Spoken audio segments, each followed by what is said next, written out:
சமையல் இன்னைக்கு பார்த்தீங்கன்னா சூப்பரான மட்டன் பிரியாணி எப்படி செய்யலான்றதை பாருங்க. சீரக சம்பா அரிசி செய்ய போகிறோம். ஃபர்ஸ்ட் பார்த்தீங்கன்னா எண்ணெய் சேர்த்துக்கிறேன்.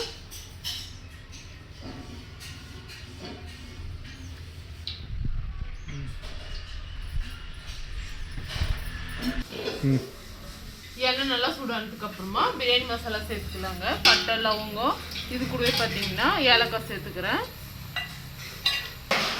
1/2 கிலோ அளவுக்கு வெங்காயம் கட் பண்ணி வச்சுருக்கிறேன், அதை சேர்த்துடலாங்க. பிரியாணியில் பார்த்தீங்கன்னா இந்த ஸ்டேஜில் சேர்த்துக்கலாம். அப்போ தான் வந்து பார்த்தீங்கன்னா கீழாமல் இருக்கும்.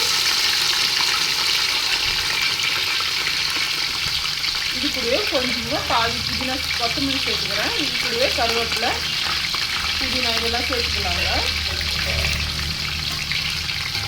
சேர்த்து நல்லா வந்து மிக்ஸ் பண்ணிக்கலாம்.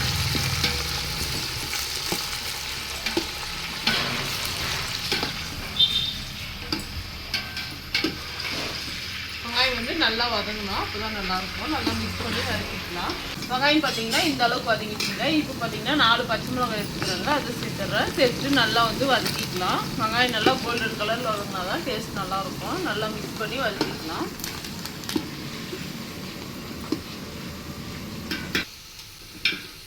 வெங்காயம் பார்த்தீங்கன்னா இந்த அளவுக்கு நல்லா கோல்டன் கலரில் வதங்கினதுக்கு அப்புறமா நம்ம இஞ்சி பூண்டு பேஸ்ட் சேர்த்துக்க போகிறோம். 4 டேபிள் ஸ்பூன் அளவுக்கு இஞ்சி பூண்டு பேஸ்ட் போட்டுக்கலாங்க. இந்த அளவுக்கு சேர்த்துக்கிறேன். சேர்த்துட்டு நல்லா வந்து மிக்ஸ் பண்ணிக்கலாம். இஞ்சி பூண்டோட பச்சை வாசனை போய் நல்லா வதங்கணுங்க. அதே சமயம் தீஞ்சும் போயிடக்கூடாது. நல்லா வந்து மிக்ஸ் பண்ணிக்கலாம். இந்த ஸ்டேஜில் பார்த்தீங்கன்னா ஒரு கைப்பிடி அளவுக்கு கல்லுப்பு சேர்த்துக்கிறேங்க. சேர்த்துட்டு நல்லா வந்து உப்பு சேர்த்துட்டு நல்லா வந்து மிக்ஸ் பண்ணிக்கலாம். நம்ம இஞ்சி பூண்டு போட்டதும் உப்பு சேர்த்து வதக்கும் போது பார்த்தீங்கன்னா டக்குன்னு வந்து தீயாது. நல்லா வந்து மிக்ஸ் பண்ணி வதக்கிக்கோங்க. இஞ்சி பூண்டு போட்டு இந்த அளவுக்கு நல்லா வதங்கினதுக்கு அப்புறமா நம்ம மிளகாய் சேர்த்துக்கலாங்க. காரத்துக்கு 1 டேபிள் ஸ்பூன் அளவுக்கு சேர்த்துக்கிறேன். இது கூடவே 1 பேக்கெட் அளவுக்கு பிரியாணி மசாலா சேர்த்துக்கலாம். இது கடையில் வாங்கினாங்க, சேர்த்துக்கலாம் 1 பேக்கெட். அப்படியே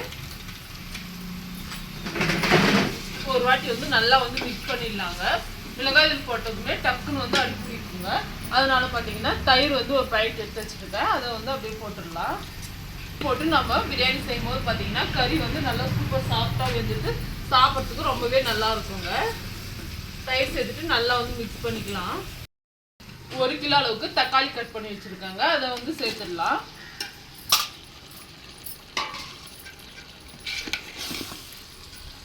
தக்காளி சேர்த்து தக்காளி நல்லா சாஃப்டாக வதங்கினதுக்கு அப்புறமா நம்ம கறி சேர்த்துக்கலாம். தக்காளி வந்து நல்லா வதங்கட்டும், நல்லா மிக்ஸ் பண்ணிக்கலாம்.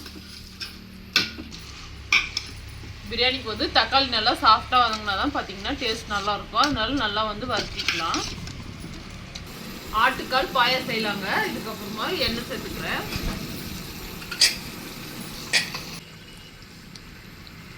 தக்காளி பார்த்தீங்கன்னா இந்த அளவுக்கு நல்லா வந்ததுக்கு அப்புறமா வெள்ளாட்டு கறி வந்து பார்த்தீங்கன்னா எடுத்து ஆல்ரெடி வாஷ் பண்ணி வச்சுருக்கோங்க, அதை வந்து சேர்த்துடலாம். பிரியாணிக்கெல்லாம் வெள்ளாட்டு கறி போட்டால் தான் டேஸ்ட் நல்லாயிருக்கும். அதனால நீங்களும் அதே மாதிரி செய்யுங்க.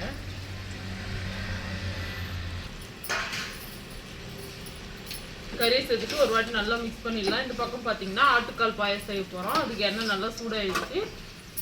இப்போ வெங்காயம் போட்டுக்கலாம்.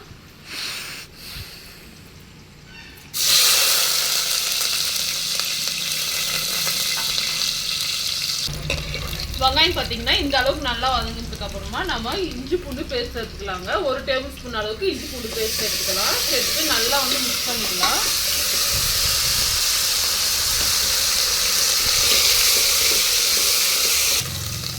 இஞ்சி பூண்டு நல்லா இந்த அளவுக்கு வதங்கினதுமே கொத்தமல்லி கருவேப்பிலை புதினா இதெல்லாம் வந்து பார்த்தீங்கன்னா கொஞ்சம் கொஞ்சம் எடுத்து வச்சுருக்கேன், அதெல்லாம் சேர்த்துட்டு நல்லா வந்து ஒரு நல்லா மிக்ஸ் பண்ணிக்கலாம். மிக்ஸ் பண்ணதுக்கு அப்புறமா கறி எடுத்து வச்சுருவாங்க. ஆட்டுக்கால் வந்து நல்லா வந்து பீஸ்ட்டு கட் பண்ணி வச்சுருக்கோம், அதை வந்து சேர்த்துடலாம்.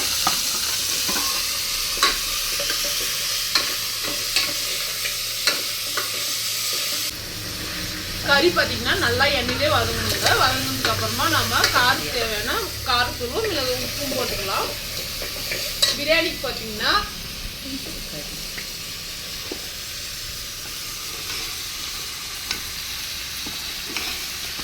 மட்டன் பார்த்தீங்கன்னா வேக ஆரம்பிச்சிருச்சுங்க. இது வெள்ளாட்டு கறி இலாடுன்றதுனால நாங்கள் அப்படியே சேர்த்துக்கிறோம். குக்கரில் கூட நீங்கள் வேக வச்சுட்டு சேர்த்துக்கோங்க. இதுலேயே வந்து சூப்பர் சாஃப்டாக வந்து வெந்துருங்க. ஆட்டுக்கால் பார்த்தீங்கன்னா வதங்கியாச்சு. உப்பு சேர்த்துக்கலாம். உப்பு பார்த்தீங்கன்னா ஒரு 1/2 டேபிள் ஸ்பூன் அளவுக்கு சேர்த்துக்கிறாங்க. சேர்த்துட்டு இதையும் வந்து நல்லா வந்து மிக்ஸ் பண்ணிக்கலாம். மிக்ஸ் பண்ணிட்டு 1/2 டேபிள் ஸ்பூன் அளவுக்கு மிளகாய் தூள் சேர்த்துக்கிறாங்க. ஆட்டுக்கால் பாயை வந்து பார்த்தீங்கன்னா காரம் வந்து கம்மியாக இருந்தால் தான் நல்லாயிருக்கும்.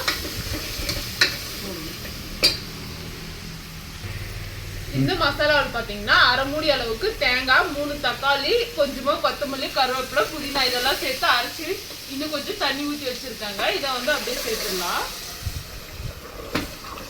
சேர்த்துட்டு ஒரு வாட்டி நல்லா வந்து மிக்ஸ் பண்ணிக்கோங்க. மிக்ஸ் பண்ணிவிட்டு ஆட்டுக்கால் வேகிறதுக்கு கொஞ்சம் லேட் ஆகும். ஒரு 10 விசில் நல்லா வெந்ததுக்கு அப்புறமா ஓப்பன் பண்ணி பார்த்தா சூப்பர் டேஸ்டியான ஆட்டுக்கால் பாயை வந்து ரெடி ஆகிடுங்க. மட்டன் பார்த்தீங்கன்னா வேக ஆரம்பிச்சிச்சிங்க. மட்டன் பிரியாணியோட ஆட்டுக்கால் பாயை வச்சு சாப்பிட டேஸ்ட் வந்து ரொம்பவே நல்லா இருக்குங்க. எங்கள் வீட்டில் பார்த்தீங்கன்னா எல்லாருக்குமே இந்த காம்பினேஷன் பிடிக்கும். அதனால செய்கிறவங்க உங்கள் வீட்டில் எப்படி சாப்பிடுவீங்க அப்படின்றத மறக்காம. எல்லா மசாலாலாம் போட்டாச்சுங்க. டேஸ்ட் பண்ணி பார்த்துக்கோங்க. உங்களுக்கு தேவைன்னா உப்பு மிளகாய் சேர்த்துக்கலாங்க. நான் டேஸ்ட் பண்ணி பார்த்தேன் கரெக்டாக இருக்குது. இப்போ குக்கர் வந்து மூடி வச்சிடலாம்.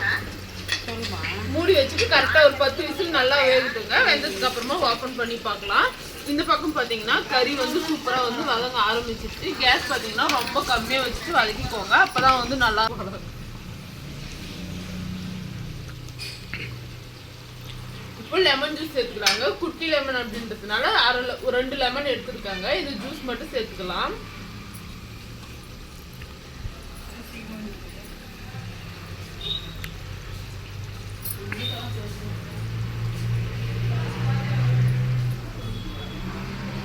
லெமன் ஜூஸ் போட்டால் ரொம்பவே நல்லா இருக்குங்க. அரிசியும் பார்த்தீங்கன்னா ஒன்னோடு ஒன்று ஒட்டி பிச்சுன்னு ஒட்டி போகாமல் ரொம்பவே உதிரியாக நல்லா இருக்கும். இப்போ லெமன் ஜூஸ் சேர்த்தாச்சு. சேர்த்துட்டு ஒரு வாட்டி வந்து நல்லா வந்து மிக்ஸ் பண்ணிக்கலாம்.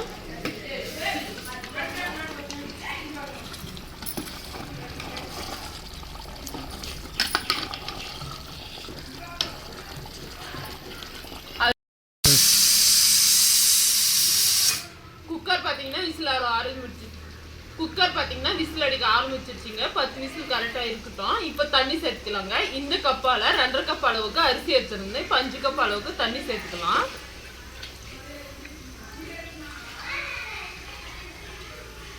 ஒரு கப் 2 கப் சேர்த்துக்கிறாங்க. இதே மாதிரி 5 கப் அளவுக்கு தண்ணி.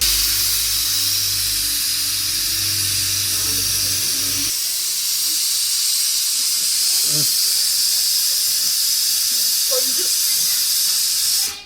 5 கப் அளவுக்கு தண்ணி சேர்த்துட்டாங்க. தண்ணி சேர்த்துட்டு நல்லா வந்து மிக்ஸ் பண்ணிக்கலாம். மிக்ஸ் பண்ணிட்டு தண்ணி நல்லா கொதிச்சு வந்ததுக்கு அப்புறமா நம்ம அரிசி சேர்த்துக்க போறோம்.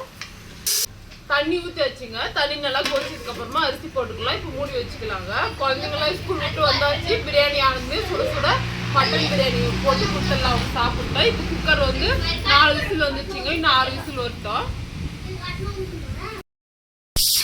கொஞ்சமாக பார்த்தீங்கன்னா ஃபுட் கலர் சேர்த்துக்கிறாங்க. இது ஆப்ஷனல் தான். உங்களுக்கு வேணும்னா சேர்த்துக்கோங்க, இல்லைன்னா சேர்த்துக்காதீங்க. நான் பார்த்தீங்கன்னா கொஞ்சமாக சேர்த்துருங்க.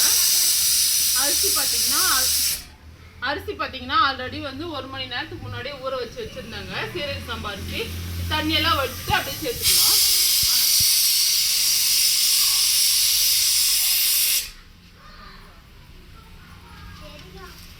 தண்ணி கொஞ்சம் கூட இல்லாத இது போல் வடிச்சிட்டு சேர்த்துக்கோங்க. அப்போ தான் பார்த்தீங்கன்னா பிரியாணி வந்து நல்லா கிடைக்கும்.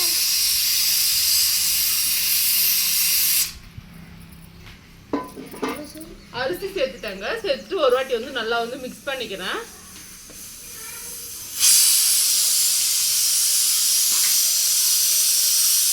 மிக்ஸ் பண்ணிட்டு மூடி வச்சிடுறாங்க. இது வந்து ஒரு வெந்து வரட்டும் நல்லா. குக்கர் பார்த்தீங்கன்னா 10 விசில் வந்தாச்சு. ஆஃப் பண்ணிட்டாங்க. அப்படியே வாங்க இந்த பக்கம் வந்து பிரியாணி எப்படி இருக்குதுன்னு சொல்லிட்டு பார்க்கலாம். இப்போ பாருங்கள், பிரியாணி அரிசியும் தண்ணி பார்த்திங்கன்னா நல்லா வந்து ஒன்று சேர்ந்து வந்தாச்சுங்க. சும்மா லைட்டாக வந்து மிக்ஸ் பண்ணிக்கோங்க.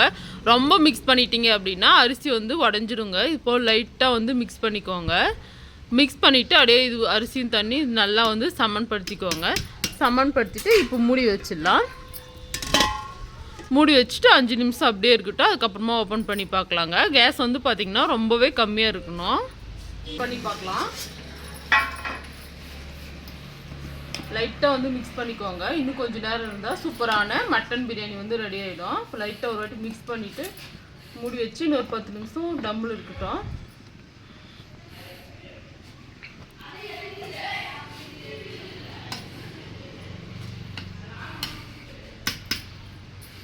இப்போ வந்து பார்த்தீங்கன்னா இது மேலே கொத்தமல்லி கருவேப்பிலை புதினாலாம் க்ளீன் பண்ணி வச்சுருக்கிறேன், அதை வந்து போட்டுக்கலாம்.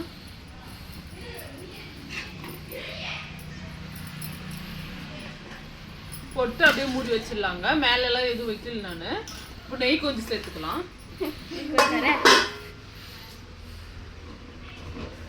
நெய் கொஞ்சம் சேர்த்துக்கலாம். 1 டேபிள் ஸ்பூன் அளவுக்கு நெய் சேர்த்துக்கிறேன்.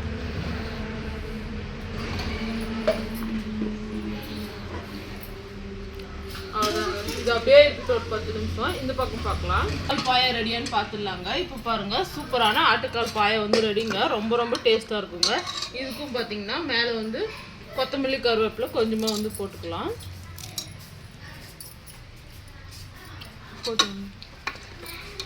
போட்டு இருக்குன்னா சூப்பர் டேஸ்டியான ஆட்டுக்கால் பாயா வந்து ரெடிங்க. கண்டிப்பாக நீங்களும் இதே போல் ட்ரை பண்ணுங்க. அதுவும் பார்த்தீங்கன்னா மட்டன் பிரியாணிக்கு ஆட்டுக்கால் பாயா வச்சு சாப்பிட டேஸ்ட் வந்து ரொம்பவே நல்லா இருக்குங்க.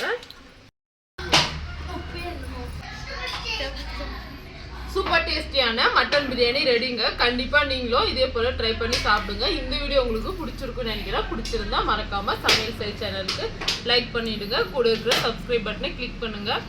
அடுத்ததாக ஒரு இன்ட்ரெஸ்டிங்கான சமையல் வீடியோவில் பார்க்கலாம் ஃப்ரெண்ட்ஸ். அது வரைக்கும் பாய்.